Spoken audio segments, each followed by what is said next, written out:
இரண்டாம் வாசகம். கடவுள் இயேசுவின் மேல் தூய ஆவியாரின் வல்லமையை பொழிந்தருளினார்.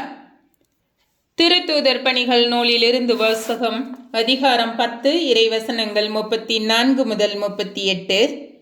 கொர்நேலியு மற்றும் அவரது வீட்டாரை நோக்கி பேதுரு கூறியது: கடவுள் ஆள் பார்த்து செயல்படுவதில்லை என்பதை நான் உண்மையாகவே உணர்கிறேன்.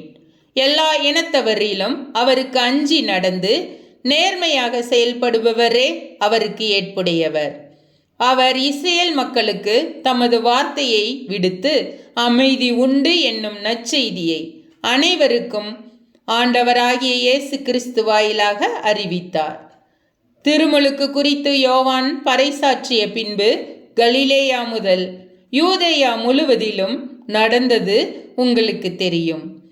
கடவுள் நாசரேத்து இயேசுவின் மேல் தூய ஆவியாரின் வல்லமையை பொழிந்தருளினார். கடவுள் அவரோடு இருந்ததால் அலகையின் கொடுமைக்கு உட்பட்டிருந்த அனைவரையும் அவர் விடுவித்து எங்கும் நன்மை செய்து கொண்டே சென்றார். ஆண்டவரின் அருள்வாக்கு.